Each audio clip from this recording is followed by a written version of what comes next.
If there's anything the black pill is known for, it's the brutal truth. It tells you everything raw as it is without any filters or virtue signaling, unapologetic style. This is why under that banner I can discuss today's topic, why women find ugly men disgusting, repulsive or creepy. This is a sensitive subject, so if it's gonna be detrimental to your mental health, you can go ahead and skip it. I'm fine with that. When it comes to unattractive men, they have been dealt a bad hand in life. They get treated worse by parents, in school, at work, in society in general. And by the end of it all, Chad comes along and tells them to just be confident, bro, and things will be alright. Not realizing that the issue runs deeper than that. So most unattractive men just keep that frustration to themselves. Anyways, that went on a tangent. We will break down the video into two parts. A study with a graph that we will analyze showing women discuss in response to male attractiveness, and the halo effect in its counterpart, the horn effect in its relation to physical attractiveness as well. You can skip to the desired part if you like. And for those of you who would like to support the channel and get a private face rating with personalized look max and advice, link will be down in the description. Researchers attempted to study how women rate men and react to imagined sex with men while in an aroused and unaroused state. To do so, they showed 91 women either an erotic video or a hiking video before rating the attractiveness of photographs of men's faces. The faces varied in attractiveness. The women then rated their disgust toward anticipated behaviors with men depicted in photographs. They found that the most dramatic influence in women's disgust was how attractive the man they showed them was. All differences in disgust were significant when comparing the attractive man to the unattractive man, even when the anticipated behavior were just talking to the man. Sexually arousing women with pornography beforehand did not reduce their disgust at the unattractive man. Even the professional male model used to represent the attractive man still aroused considerable disgust in women when they imagined sex with him. Researchers note that the women experience higher degrees of sexual disgust toward men at baseline compared to how men feel about women. Thus, a man must truly be attractive to a woman to override her innate sense of disgust.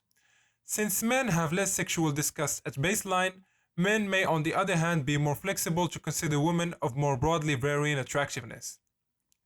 Perhaps most harshly, the image used to represent the unattractive man appears to be a fairly average white man. One can only imagine how much higher women's disgust would have been had they used a truly ugly man for the analysis. As we can see here, the orange line is the attractive man, the blue line is the unattractive man, on the bottom we have imagined activities, and on the left the disgust levels from 1 to 5. When it comes to talking, disgust levels are low for both, but for the unattractive man, disgust still exists above the attractive guy. When it comes to hugging, we can already see that the unattractive man reached second level of disgust while the attractive man is still in the first levels. Moving over to kissing, we can see that the unattractive man already reached the third level, while the attractive man barely reaches the second level. When it comes to sex, the unattractive man broke the damn chart while the attractive man barely reaches the third level. We will move over to how being attractive or ugly affects other areas in our lives, like work, school, or being in court, through discussing the halo or horn effects. The halo effect is a type of cognitive bias in which our overall impression of a person's influences how we feel and think about their character. Essentially, your overall impression of a person, for example, he is nice, impacts your evaluation of that person's specific traits. He is also smart. Perceptions of a single trait can carry over to how people perceive other aspects of that person. The halo effects may have an impact on a number of real-world settings. Researchers have found that the halo effect may play a role in educational settings. Teachers may interact with students differently based on perceptions of attractiveness. All the research, for example, found that teachers have better expectations of kids that they rated as being more attractive. Another study that looked at the academic records of more than 4,500 students, a group of 28 people then rated the attractiveness of students based on a student's ID photo, on a scale of 1 to 10, from very unattractive to very attractive. 3 students were then divided into 3 groups based on these attractiveness assessments: below average, average, and above average.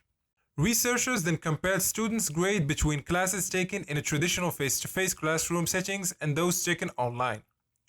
Researchers found that students who were rated as above average in appearance earned slightly lower grades in online courses than they did in their traditional classes. The halo effect can influence how teachers treat students, but it can also impact how students perceive teachers. In one study, researchers found that when an instructor was viewed as warm and friendly, Students also rated them as more attractive, appealing, and likable. So that was an example in school. Let's move on to the workplace.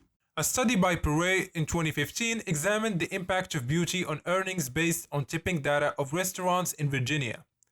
He discovered that more attractive servers earned in tips nearly $1,261 more annually than their unattractive counterparts. The primary explanation stemmed from female customers tipping the better-looking females more than they did the unattractive females. The customer test-based discrimination here mattered more for females than for males. That was an example for the workplace. Let's move on over to how the halo effect affects your sentencing in court. A study by Michael J. Heron, which examined the effects of physical attractiveness on judgments of culpability and the severity of the sentences recommended for criminals, discovered that attractive criminals were likely to receive more lenient penalties than unattractive ones for the same crime. According to the study, the societal perceptions which hold that more attractive individuals have better prospects for the future than less attractive individuals, supposedly accounted for this discrepancy. And don't get me started on the case of Cameron Heron, the 18-year-old kid who ran over a mother and her infant daughter while negligently and illegally racing, leaving them both dead. How do you think the world reacted to this famous incident? Did they all condemn Cameron to life in prison or hated him for his crimes? Nope, majority of girls actually took his side and made multiple trending hashtags in TikTok demanding the judges to give him a second chance. Cause he looks too cute and too innocent, he cannot handle jail. Or Jeremy Meeks, the hot mugshot guy. He got offered modeling jobs while still in prison and made a fortune out of it, just cause he looks good. And the opposite of the halo effect exists for ugly men as well. It's called the horn or devil effect. Just cause you look unattractive, people will assume you are lowly, awkward, creepy, dumb, dirty, a lot of negative traits. This is why you get rejected when you use the same pickup lines as Chad. To the woman, Chad is flirting, but to them you are creepy. When he touches them without their consent, it's playful, but when you do it, you get arrested and the judges throw the book at you. You get excluded from friend groups because they think you are a loser. Even if you don't have these traits, they assign them to you because of your looks.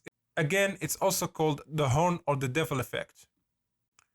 That's it for today's video. Hope you guys enjoyed it. If you like my content, a like and subscribe will be highly appreciated. And like usual, catch you guys in the next one.